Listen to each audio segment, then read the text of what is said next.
Bien, alors reprise du chantier. Maintenant qu'on a la hauteur minimum sous notre lit, on va pouvoir passer à l'installation du système d'eau. Donc réserve d'eau propre sous le lit. La pompe sera calée dans le petit trou qui se trouve là. Il y aura un tuyau qui partira sous le coffre de gaz là vers la cuisine qui sera ici. Et un second qui partira vers là-bas à l'arrière.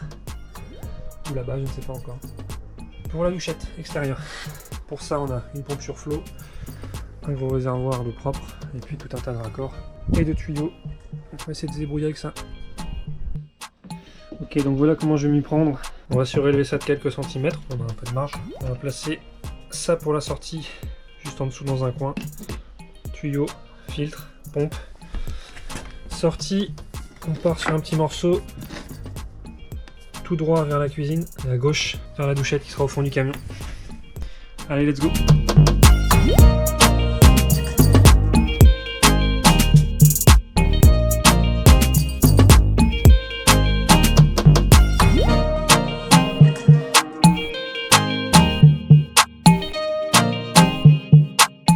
Alors, ce que je voudrais faire, ce serait une petite boîte. Tenir ça bien collé sur les bords pour pouvoir le sangler, pas qu'il bouge. Sur le même support, y fixer cette pompe à eau. En vérité, ça sera l'envers, pas compris. Le support là surélevé de la hauteur de ça, 4 cm, 4 cm et demi, pas que ça touche. Et puis visser tout ça dans le sol et puis dans le passage de roue qui est juste à côté pour ne pas que ça bouge.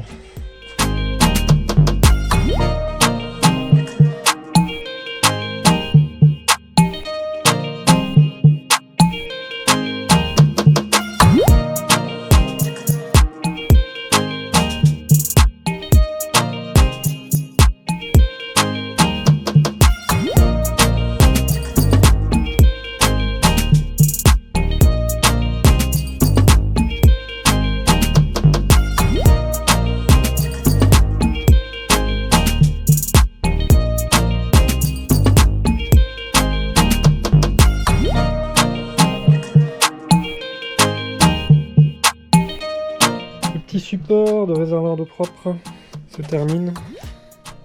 J'ai incorporé la pompe du coup, plus qu'à brancher ça et glisser ça sous la banquette. On va glisser ça jusque là, visser au sol, visser dans le passage de roue et voilà, installé à sa place, branché au bout, visser de tous les côtés. Aujourd'hui il fait pas beau du tout, donc on va essayer de travailler à l'intérieur. On va fabriquer le lit enfant. Et pour fabriquer le lit enfant, on va partir d'un lit enfant. On va couper, on va ramener, on va essayer de garder, pourquoi pas, le petit garde-corps parce qu'il est obligatoire. On va ramener de ce côté-là, on va couper les pieds. Bref, on va essayer de transformer ça en quelque chose qui s'adaptera correctement dans notre petit camion.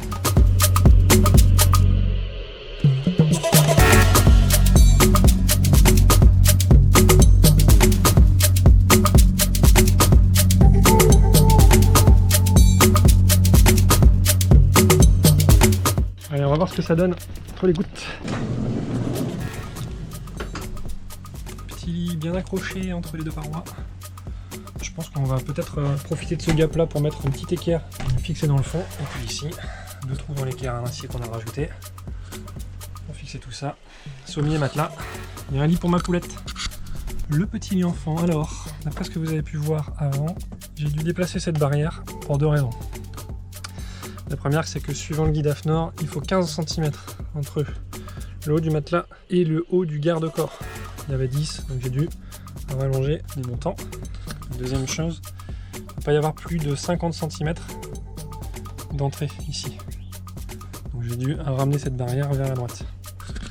Ici, il y aura une petite niche qui sera accessible depuis le lit, qui permettra de loger une petite veilleuse, des petits bouquins, des trucs comme ça pour enfants. Et donc ça viendra se coller à ça. Bon, on a mis un premier coup de barbouille sur les meubles, ça se présente plutôt bien. Donc en parallèle de ça, il faut que je prépare le branchement de toute cette salade de fils. Alors, je vais vous montrer un petit peu comment ça va s'organiser. Pour tous ceux à qui ça fait peur, il n'y a pas de raison, je vous explique. On va voir en élément principal, ça c'est un petit panneau que j'ai préparé pour mettre tous les éléments. Donc en élément principal, on aura une boîte à fusible, qui met un fusible par élément, On fait arriver un plus batterie, un moins batterie. Et ici on branchera les fils plus de chaque élément. Et ici les fils moins tous ensemble. Hyper simple. Dans notre cas on a un panneau solaire, donc on a un régulateur pour ce panneau solaire. Ici on va brancher le plus et moins du panneau. Ici le plus et moins qui viennent de la batterie. Et ce régulateur là il a une sortie de charge. Donc en fait ça permet de réguler un petit peu tout ce qu'on consomme en courant et puis surtout d'en avoir des traces sur l'application qui est dédiée. Donc on va l'utiliser cette sortie de charge et donc simplement le plus ici de la sortie de charge on le mettra au plus ici et le moins on le mettra à un gros coupe-circuit puis au moins ici. Donc j'ai prévu cette encoche là pour passer tous les câbles qui viennent au régulateur et puis ici je vais faire venir les plus et les moins de chaque fil. Tout simplement. Bon voilà, c'était pas vraiment très long. J'ai juste dû mettre ça un petit peu sur le côté parce que, étant donné la rigidité des câbles, on peut pas vraiment faire ce qu'on veut. Puis voilà, maintenant il y a tous les fils de mes consommateurs que j'avais noté. Voilà, la pompe, là j'ai commencé le frigo. Donc je fais passer un plus à un emplacement de fusible. Il faudra évidemment mettre un fusible. Et un moins sur l'une des bandes, peu importe, elles sont toutes reliées ensemble, sur l'une des bords de moins en bas.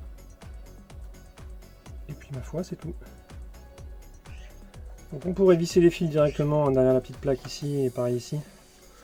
J'ai des cosses, je vais mettre des cosses rondes à chaque fil. Voilà, tout est branché.